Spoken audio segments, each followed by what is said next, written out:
Okay, greetings everybody. I am Dr. Talib Al-Khair. I have a PhD in political science from the University of Bath, and I specialize in using AI as a knowledge acquisition tool, specifically in research. I am the founder and CEO of BrainBridge. It's a company that uses AI in order to provide market research and risk forecasting services. But what I will do here, starting from today, is I will post a series of videos that helps you understand how we can use machine learning in order to get information from it and how to interpret this information in such a way that we can use it for research or for risk forecasting or market research, like I said before. So today, I conducted topic modeling and sentiment analysis on a document that is the US presidential papers from 1993. It's basically Bill Clinton's speeches and statements between the 20th of January until the end of July of that year. We will use that document as a way to showcase how this technology works and how to interpret it in the best way possible, right? So stay with me and I will show you what this technology can do. Of course, we are using a software that we have developed within BrainBridge itself. So we have a software that does topic modeling and sentiment analysis automatically without having to be an expert in coding, right? So before I start, if you have any questions about this technology, please drop it in the comment below.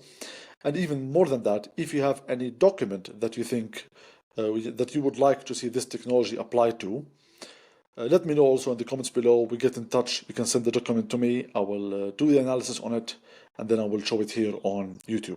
So let's start, and I will share the screen with you for now. This is basically the code that we did. This is the software. This is the document, as you can see here. So these documents are publicly available, right? Public papers of the President of the United States, and they are in the thousands of pages, as you can see. It's 1,300 pages, basically, right? And all this can be done using this software so quickly that it's unbelievable. I mean, the kind of information and the kind of analysis you can get using this technology, you would need a team of analysts to dedicate hours and hours, days and days, in order to get that information. Instead, you can do it here automatically with pretty much a few minutes of work. Of course, you have to wait for the analysis to be done, but that's up to your computer's hardware. So as you see here, this is the document, and it's basically, as you can see, inaugural address. So this is the first one, January the 20th, and this is basically it. All kinds of statements and speeches, like I said, were publicly available. Okay, so if we go to the analysis, we'll go to Google Chrome. This is our app. And this is basically, these are the topic modeling results. Now, there are a few things you need to know. These topics are normally being done in such a way that they rank from the topic that is most prominent in the corpus, in the document that you have, to the least prominent. So as you can see here, the bigger the circle, the more prominent this topic is within the document. And that means that this topic itself is more important for this document, in this case for the President of the United States, right? Let me show you something.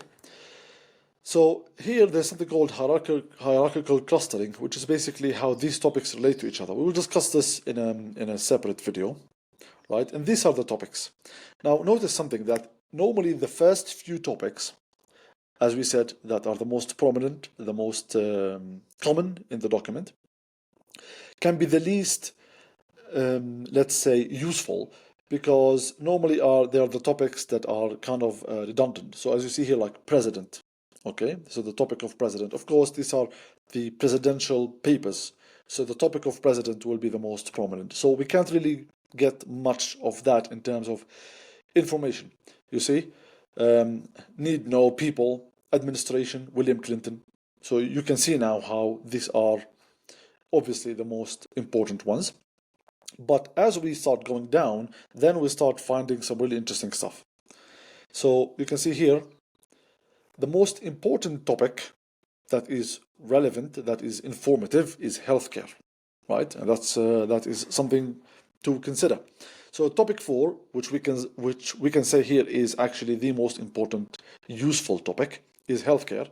And with the topic comes the keywords that tell you what this topic is about, in which way is this topic being discussed. And you can see here, healthcare, insurance, health insurance. You see? Furthermore, we can get more information by understanding the sentiments that come with these topics. So the sentiment here is 55% surprise, most of it is positive, 28%, right?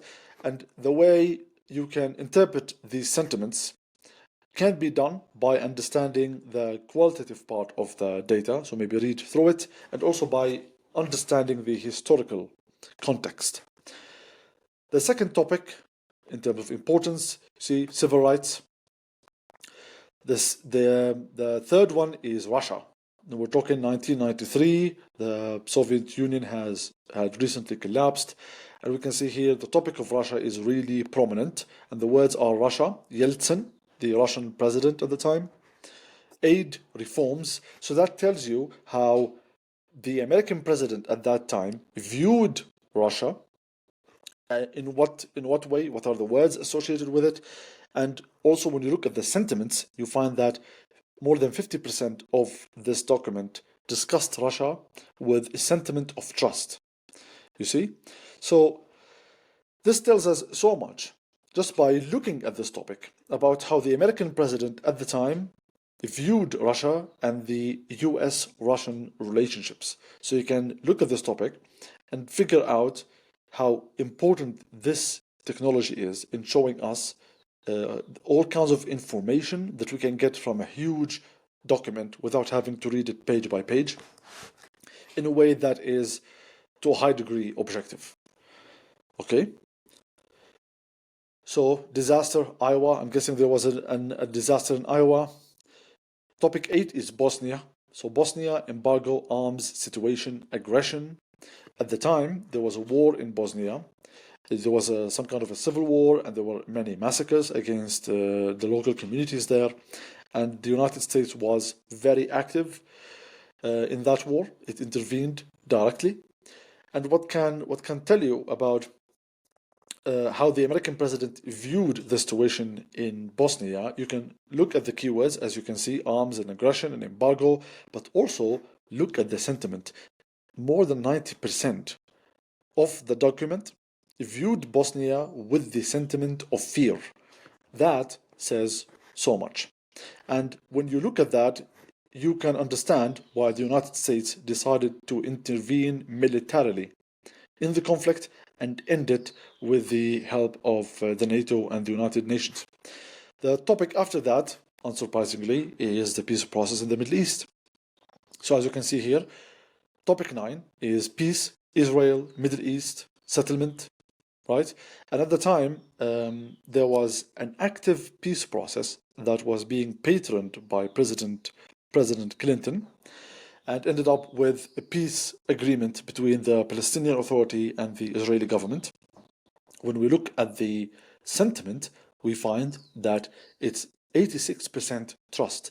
That's how confident was Bill Clinton that this peace process will be done, and that he will be able to come up with a way to mitigate the conflict. Now, that didn't work later in the late future, but at the time it was quite a big deal.